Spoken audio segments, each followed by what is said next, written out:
আমার মাদ্রাসার একটা নুরানির করণের ছাত্র যাইয়া দেখছেন খাড়িয়া মতে কিনা কি আপনার এখানে মাদ্রাসা জানতো দেখেন একদিন পাহারা দিয়ে যেহেতু অমুক ছাত্রটা খাড়াইয়া হচ্ছে, আপনি রসুলকে ভালোবাসেন, আপনার মতো দামরা বেড়া কেমন করে দাঁড়াইয়া মতে কি কর আছে না নাই কত কথা কর, আপনি রসুলকে কি ভালোবাসেন? আপনি বুঝান যে আমি রসুলকে ভালোবাসি, তাহলে আমরা কি করি? আমরা রসুলকে ভালোবাসি, আমরা নবীর দুশমন কেন? কেন ওই আপনি নবীর উম্মত, আমরা নবীর দুশমন। রসুলের আদর্শের প্রত্যেকটা কাজ করে দেখাইতে হবে যে আমি রসুলকে ভালোবাসি, বাসবো, যতদিন দুনিয়াতে বেঁচে থাকবো ততদিন পর্যন্ত মুহাম্মাদের আদর্শ গায়ের মধ্যে লাগাবো, মুহাম্মাদের নমুনায় চলে দেখাবো। কেমন করে ব্যবসা করেছেন তাও মানবো, কেমন করে নামাজ পড়েছেন তাও মানবো, কেমন করে মানুষের সাথে কথা বলেছেন তাও মানবো। কথা বলেন, তাইলে আপনি প্রমাণ দিতে পারবেন যে আমি রসুলের মানি, রসুলকে ভালোবাসি। কারণ রসুল নিজে বলেন জবানটা আমার হতে পারে, কথাটা কার? রসুল নিজে বলেন ক্বালান নবী সাল্লাল্লাহু আলাইহি ওয়াসাল্লাম, মুসনাদ আহমদ শরীফের হাদিস 8952 নম্বর হাদিস। রাসূলুল্লাহ সাল্লাল্লাহু আলাইহি ওয়াসাল্লাম বলেন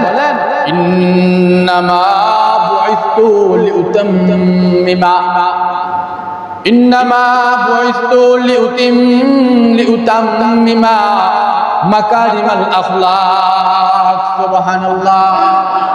রাসূল নিজে বলেন, নিজে যে আমার সাহাবীরা শোনো, এই উম্মতেরা শোনো, দুনিয়ার মধ্যে আল্লাহ আমাকে উত্তম চরিত্রের অধিকারী করে বানাইয়াছেন। কেন? আমাকে সেই কারণে রাসূল বানায়া পাঠাইছেন যে আমার উপরে একটা উত্তম দায়িত্ব দিয়েছেন। সুবহানাল্লাহ। আমি আপনাদের সামনে প্রথমে একটি আয়াত তেলাওয়াত করেছিলাম, সূরা কলাম 29 নম্বর পারা 3 নম্বর পৃষ্ঠা 4 নম্বর পৃষ্ঠা, সূরা কলমের 4 নম্বর আয়াত। আল্লাহ পাক কোরআনে বলেন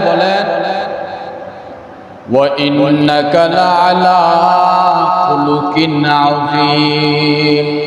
সুবহানাল্লাহ। আল্লাহ রাসূলকে নিজে বলেন হে নবী, আর নিশ্চয়ই আমি আপনাকে উত্তম চরিত্রের অধিকারী বানিয়েছি। সুবহানাল্লাহ। বলছেন কে? বুঝেন নাই? কোরআনের কথা কার? হাদিসের কথা কার? হাদিসের কথা নবী, অর্থাৎ হাদিস রাসূলের, কোরআনের কথা আল্লাহ। তো আল্লাহ নিজে কোরআনে বললেন যে আমি আপনাকে উত্তম চরিত্রের অধিকারী বানিয়েছি। কাকে বললেন? নবীকে। এখন আমাদের থেকে উত্তম আদর্শ যদি নবীর হয়, নবীরটা আমরা মানা দরকার কি দরকার না? কথা বললেন যে রাসূল সাল্লাল্লাহু আলাইহি ওয়াসাল্লামকে আল্লাহ নিজে ঘোষণা দিয়েছেন হে নবী, আর নিশ্চয়ই আমি আপনাকে উত্তম চরিত্রের অধিকারী বানিয়েছি দুনিয়ার মধ্যে, অর্থাৎ আপনার উত্তম চরিত্র থেকে তারা শিক্ষা গ্রহণ করবে এবং তারা মানবে। তাদের জন্য আমি আল্লাহ এটাকে উত্তম করে দিয়েছি। আবার আল্লাহ সূরা তাওবার মধ্যে বলেন লাকাদ কানা লাকুম ফি রাসূলিল্লাহ উসওয়াতুন হাসানাহ। সুবহানাল্লাহ। এটা হলো সওয়াব আছে না? সুবহানাল্লাহ হলো সওয়াব আছে না? তাই এটা কইবে। তাই তাহলে আল্লাহ নিজে আবার কি বললেন যে ও দুনিয়ার মানুষ, তোমাদের জন্য উত্তম চরিত্র, উত্তম আদর্শ আমার রাসূলের আদর্শ। সুবহানাল্লাহ। তাহলে আমাদের জন্য আল্লাহ এটাকে উত্তম বানায়া দিবেন, সর্বোত্তম আমাদেরকে রাসূলের আদর্শ এটা বানায়া দিলেন। কারণ রাসূল সাল্লাল্লাহু আলাইহি ওয়াসাল্লামের আদর্শ যার সাথে লাগবে সে দামি হয়ে যাবে। সুবহানাল্লাহ। বলে কেমন করে দামি হবেন? হযরত সিদ্দিক আকবর রাদিয়াল্লাহু তাআলা রাসূলের প্রথম খলিফা ছিলেন। তিনি রাসূলকে কত ভালোবাসতেন, তিনি রাসূলকে এত পরিমাণে ভালোবাসতেন যে রাসূলের একটা কথার বিনিময়ে নিজের একটা সালার জামা গায়ে দিয়া নিজের ঘরের সকল কিছু রাসূলের আগমনে তিনি দান করে দিলেন। তাইলে এখন বোঝেন সিদ্দিক আকবর কেমন ভালোবাসতেন নবীকে। ওই দিনেই একই দিনে হযরত ওমর ইবনুল খাত্তাব রাদিয়াল্লাহু তাআলা আনহু, যিনি ছিলেন আমিরুল মুমিনিন, সারা দুনিয়ার মধ্যে যিনি রাজত্ব করেছেন, এই যে ওমর ইবনুল খাত্তাব রাদিয়াল্লাহু তাআলা আনহু,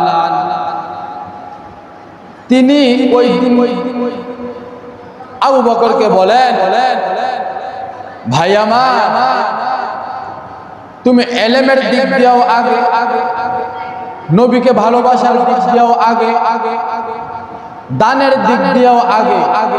আমি ভাবলাম আমি তো অর্ধজাহানের খলিফা, আমি আজকে আবু বকর থেকে বেশি দান করব, কিন্তু তাও আমার দ্বারা হইল না।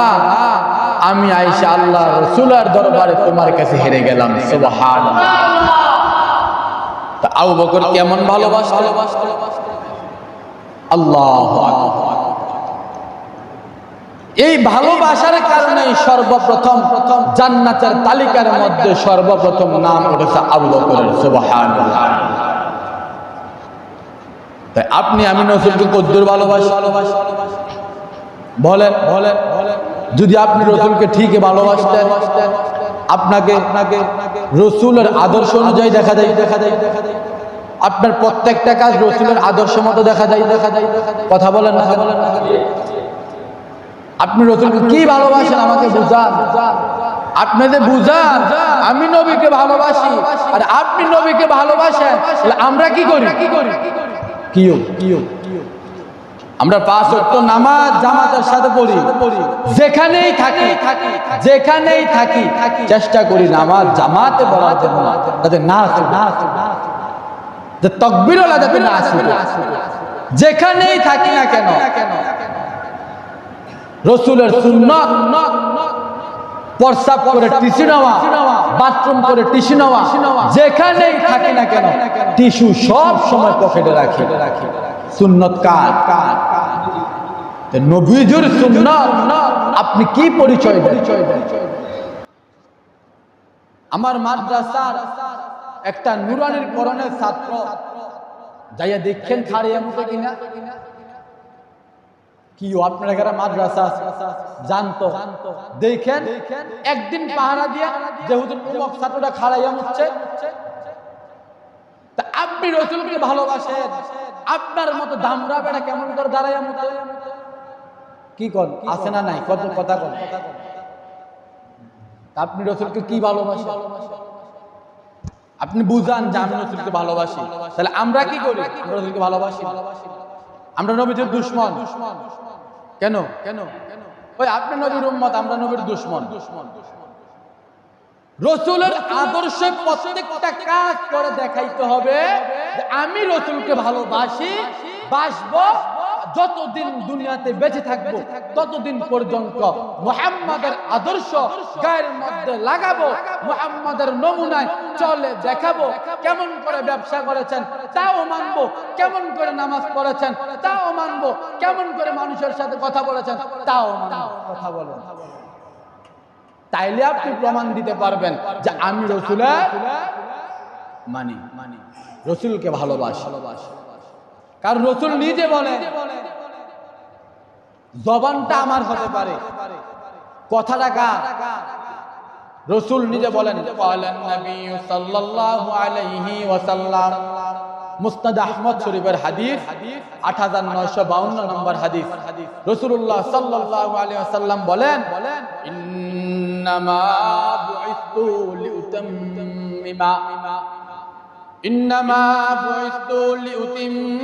লিউতাম্মিমা মাকারিমাল আখলাক। সুবহানাল্লাহ।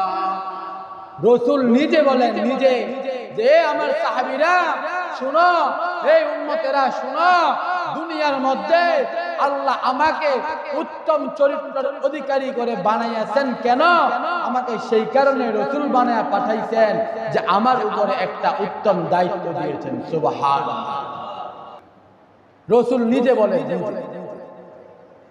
তো রাসূল যে জায়গায় নিজে বলেন আমাকে দুনিয়াতে উত্তম চরিত্রতা পূর্ণতা দান করার জন্যই আল্লাহ রাসূল বানায়া পাঠাইছেন, এই কথা যদি রাসূল বলে থাকেন, আমি যদি রাসূলের আদর্শের মধ্যে, রাসূলের চরিত্রের মধ্যে কলঙ্কের দাগ লাগাতে চাই, বলেন আমি বেঈমান নাকি আমি ঈমানদার? তাইলে এখন বলেন, যারা বলে আমি রাসূলকে ভালোবাসি, উপরে ভালোবাসি, পিছে দিয়া ছুরি মারে, কি করে? ছুরি মারে। কারণ জিন্দেগিতে রাসূল সাল্লাল্লাহু আলাইহি ওয়াসাল্লামের জিন্দেগি 63 বছর জিন্দেগিতে কেউ যদি একটা হাদিস দেখাইতে পারে যে রাসূল একদিনও দাড়ি কাটছে, আমি মোল্লা চাকরি ছেড়ে দেব। যদি রাসূলের 63 বছর জীবনের মধ্যে কেউ বলতে পারে যে রাসূল সাল্লাল্লাহু আলাইহি ওয়াসাল্লাম খাবার খাইতে বইয়া একদিন দোয়া বলে গেছে, আমি মোল্লা চাকরি ছেড়ে দেব। কেন? আপনারা কি রাসূলের উম্মত না? রাসূলকে ভালোবাসেন না? তাইলে আপনারা রাসূলকে ভালোবাসেন, কেমন ভালোবাসেন? কেমন ভালোবাসেন বলেন? উপর দিয়া ভালোবাসেন, নিচে দিয়া দাড়ি কাটেন। কথা কয় না? আছে না নাই? হ্যাঁ, দেখাই না ভালোবাসা, এটা দেখাই না ভালোবাসা, এটা আসলে অন্তর থেকে ভালোবাসা।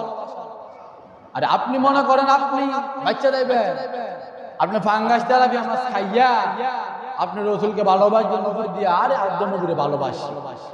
হ্যাঁ, আমি নবীর উম্মত, আমি মুসলমান জিন্দেগিতে কোনোদিন দাড়ির মধ্যে ব্লেড লাগাইতে পারে না। দাড়ির মধ্যে ব্লেড লাগানো মানে আমার রাসূলের কলিজার মধ্যে ব্লেড লাগানো। রাসূলের সুন্নাত না মানা মানে রাসূলকে কষ্ট দেওয়া। রাসূলের এক একটা কথা আপনি মানবেন না, আপনি মনে রাখবেন এক একটা কথার বিনিময়ে আপনি এক একটা হিসাব দিবেন আল্লাহর কাছে, যে উম্মত, রাসূল আপনাকে জিজ্ঞেস করবে, উম্মত আমার 63 বছর জীবনের মধ্যে কি তুমি দেখো নাই আমার ঘরের মধ্যে 3 মাস চুলার মধ্যে আগুন জ্বলে নাই? 3 মাস। কয় মাস? 3 মাস চুলার মধ্যে আগুন জ্বলে নাই। তোমাদের জন্য কষ্ট করেছি আমি। 3 দিন না খায়া পেটের মধ্যে পাথর বাঁধছি আমি। উহুদের ময়দানে দন্দন শহীদ করেছি আমি। শুধু তোমাদের জন্য, তোমাদের। কি মনে করছেন আপনি? জবাবদিহি করতে হবে না? হ্যাঁ, দুনিয়াটা জিন্দেগি, দুনিয়ার জিন্দেগি শেষ। আপনি মুসলমান, আপনার জিন্দেগি হওয়া দরকার কেমন? আপনি বিবিকে যতক্ষণ সময় দেন, আপনার পরিবারকে যতক্ষণ সময় দেন, আপনি কামাই করতে যতক্ষণ সময় লাগে, আপনি এটাকে সমানভাবে ভাগ করতে হবে। কিভাবে? কথা বলেন, কিভাবে ভাগ করতে হবে? সমানভাবে ভাগ করতে হবে। যে আমার দুনিয়ার জিন্দেগি চলার জন্য আমার যে অর্ধেক সময়, এই অর্ধেক সময় আখিরাতের জিন্দেগির জন্য আমি করতে হবে। আমার কথা না, আল্লাহ নিজে কোরআনে বলেন। আয়াতটা সবাই জানবেন, আমি আয়াতটা পড়তেছি। আয়াতটা, রব্বানা আতিনা ফিদ দুনিয়া হাসানাহ। আসেনি? পারেন তো? মুনাজাতে আসেনি? ফিদ দুনিয়া হাসানাহ ওয়া ফিল আখিরাতি হাসানাহ। সুবহানাল্লাহ। দুনিয়া হাসানাহ, দুনিয়ার মধ্যে বান্দা তুমি যখন তোমার পরিবারকে সময় দাও, তোমার ফ্যামিলিকে তুমি সময় দাও 10 ঘন্টা, তুমি আখিরাতের জন্য সময় ব্যয় করো 10 ঘন্টা, পারো না 6 ঘন্টাও হইলেও দাও, 4 ঘন্টা হইলেও দাও। কিন্তু এটাকে আয়াতের মর্ম অনুযায়ী সমান ভাগ করতে হবে। আপনি দিন 12 ঘন্টা, পুরা দিন সকাল 6টা থেকে রাত্র 6টা পর্যন্ত কয় ঘন্টা? 12 ঘন্টার মধ্যে আপনি 6 ঘন্টা আপনার ফ্যামিলির জন্য খরচ করেন, 6 ঘন্টা আখিরাতের জন্য খরচ করেন, সমান হইল কি হইল না? ধরেন আপনি 14 ঘন্টা পাইলেন, 7 ঘন্টা আপনার পরিবারকে দেন, 7 ঘন্টা আপনি আখিরাতের জন্য কামান।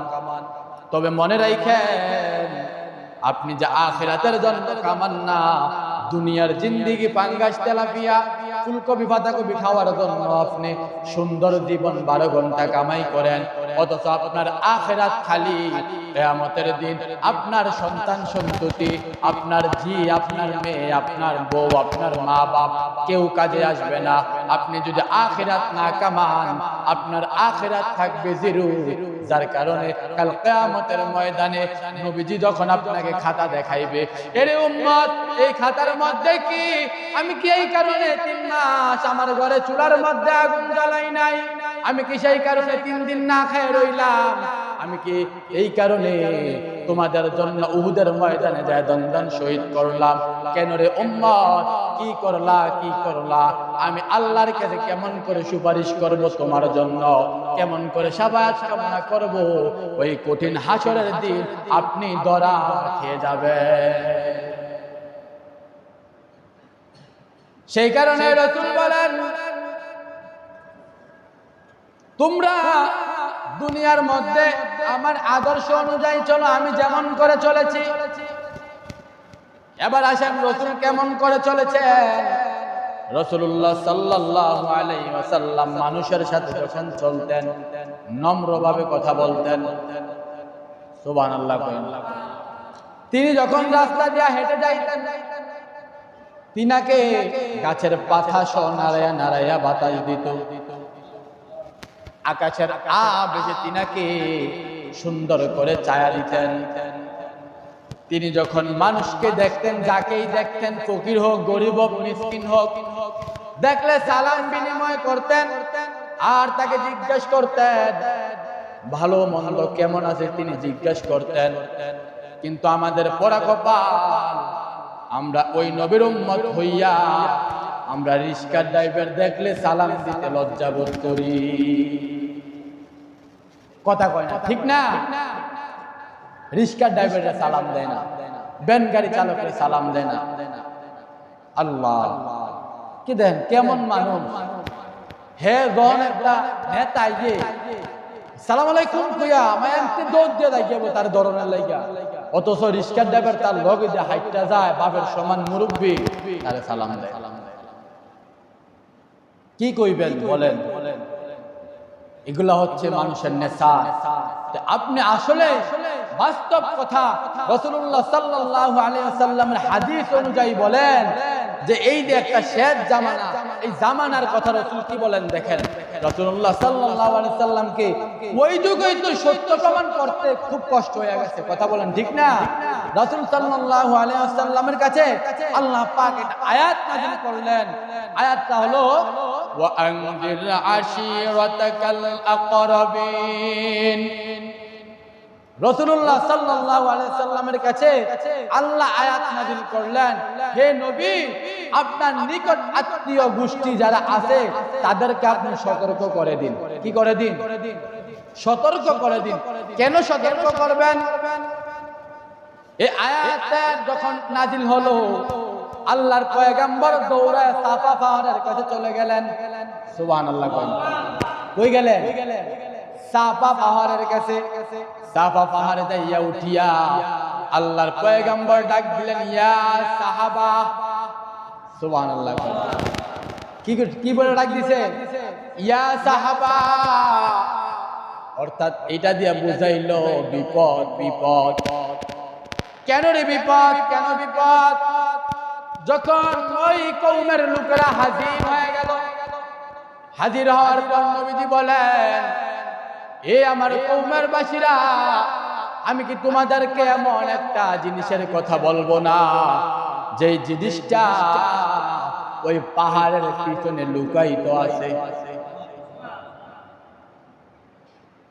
আল্লাহর কাছে ওই আল্লাহ যখন ওই নাযিল করলেন রাসূলের কাছে, রাসূলুল্লাহ সাল্লাল্লাহু আলাইহি ওয়াসাল্লাম সাথে সাথে কওমদেরকে ঢাকায়া জানায়া দিলেন, এই পাহাড়ের পিছনে তোমাদের জন্য এক বিপজ্জনক সংকেত আছে। যারা তোমাদের ক্ষতি করতে চায়, কি করতে চায়? ক্ষতি করতে চায়। কেন ক্ষতি করবে? কারণ তোমরা আব্দুল্লাহর বেটা মুহাম্মদের ধর্ম গ্রহণ করেছ। এই কথা বলার সাথে সাথে আল্লাহর পয়গম্বর বললেন, আর আইতুম আন আখবারতুকুম আন খাইলা তারযুকু মিন সাফহি হাযাল জাবাল আকুনতুম মুসাদ্দিকিন। আল্লাহর পয়গম্বর বলেন, এ আমার কওমবাসীরা, আমি যদি তোমাদেরকে একটা কথা বলি তোমরা কি তা বিশ্বাস করবে? সুবহানাল্লাহ বলেন। আমি যদি তোমাদেরকে একটা কথা বলি তোমরা কি তা বিশ্বাস করবে? তখন তারা বলে, আমরা কোনোদিন আপনাকে দেখি নাই মিথ্যা কথা বলতে, আপনি যা বলবেন আমরা তা বিশ্বাস করতে প্রস্তুত। এই কথা বলার পর বলে, তোমরা কি আমার কথা বিশ্বাস করবে? সকলে একযোগে বলে, ক্বালু মা যাররাবনা আলাইকা কাযিবা। বলে, আল্লাহর পয়গম্বর আপনি বলুন, নিঃসন্দেহে আমরা আপনার কথা বিশ্বাস করব। সুবহানাল্লাহ। তখন আল্লাহর পয়গম্বর ওই সত্য কথাটি বললেন। সাফা পাহাড়ের পিছনে এক গোত্র ছিল যারা আল্লাহর পয়গম্বরের কওমদেরকে মারতে চায়, কারণ তারা আব্দুল্লাহর বেটা মুহাম্মদের ধর্ম অনুসরণ করে, সেই কারণে তারা তা পছন্দ করে না।